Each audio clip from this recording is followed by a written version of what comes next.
Good morning, everybody, and happy Saturday. So great to see each and every one of you. Hope your Saturday is getting started off right. Today, I want to talk a little bit about the workouts. I know I had said I was going to talk about the workouts a few days ago, and then I got distracted with some other stuff that I was talking about and forgot to talk about it. So, if you are new to the group in particular, this is so key, but even if you are a veteran here, I want you to hear this. Okay, so the workouts, yes, they are an awesome part of any health and fitness transformation, any health and fitness, any fit lifestyle. So your workouts are definitely a part of that. However, I want you to hear this. They are not how you're going to lose weight. Boom, right?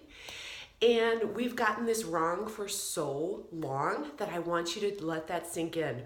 Workouts and exercise are not how you lose weight. They're not. You cannot outrun a bad diet. You cannot work off what you did yesterday. You cannot even really work off what you did today for the most part, because what we have to do is we have to rewire our brains. Our bodies are not a bank account. It is not calories in, calories out specifically, or like as precisely as we used to think. Your body is more like a chemistry lab. Your body will use the fuel that you put into it in different ways depending on what that fuel is and what it tells your body to do. So if you eat 1,000 calories of Snickers, do you think your body's going to use that the same way that it will use 1,000 calories of broccoli? Probably not. First of all, it's really hard to eat 1,000 calories of broccoli, isn't it? Because our bodies are designed to have a turn-off switch when we are satiated with the amount of fiber, the amount of healthy fats, things like that. We're going to talk a little bit more about nutrition moving forward and some of the things that I'm incorporating into my own diet as we move forward. However, what I want to say about workouts, I heard this and I thought this is so true. If you have ever been to a marathon or a bike race, or if you've ever gone on one of those like century rides, I heard somebody talking about this on a podcast where basically he was going to these they weren't races, they were bike rides where people were biking for 250 miles. Like, these are people who are serious about cycling.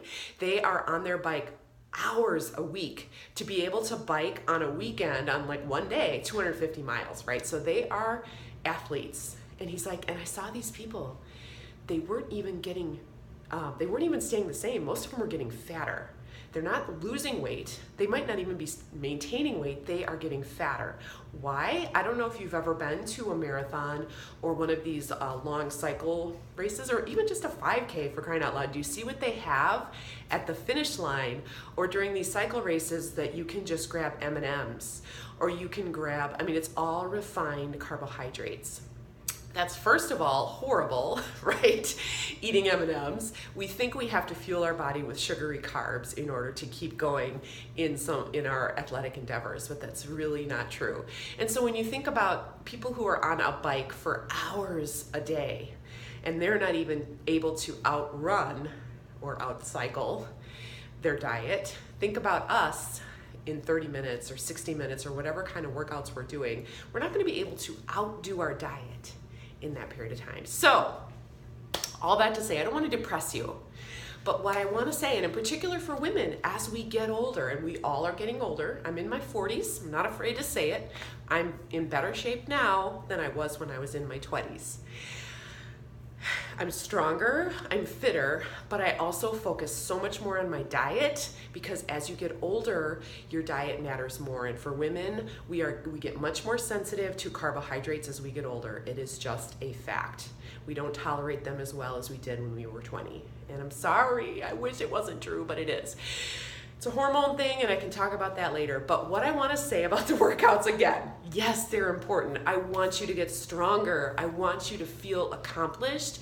And workouts are those things that get those endorphins going, get your muscles strong, help you tone, help you lose fat mass, because you are burning fat when you work out. And that way your clothes are going to fit better, you're going to be more toned, but don't think that you can outdo a bad diet with a workout. So that is why the workouts don't have to be long, and I don't need you to be doing an hour of cardio, right? 30 minutes, 22 minutes, there's even the 10-minute trainer that you can do. So there are so many options, and it just is to get our hearts in good shape, our muscles in good shape, and to make us feel good, because exercise does make you feel good. I hope that's helpful to you. I'm getting on a soapbox here because I'm talking to myself too. Listen, I do the same thing. I think, oh, I can have that cookie because, I'm going to work out later. It really doesn't work that way. So it's just something to think about, that really workouts should be something that we're doing for our muscles, for our heart, for our brain, but not necessarily for our waistline, because you cannot out-work out a bad diet. Oh gosh, it's so sad, but it's true. In any case, I hope that's helpful. I will talk, I don't know what I'm going to talk about tomorrow, but I'll be here. I hope you will be too. You guys are crushing it. Keep up the great work, and I love you so much for everything that you are, and for joining me in this fight, in this journey. I just get choked up when I think about you guys. So, in any case, have a great Saturday. We'll talk again tomorrow. Bye-bye, guys.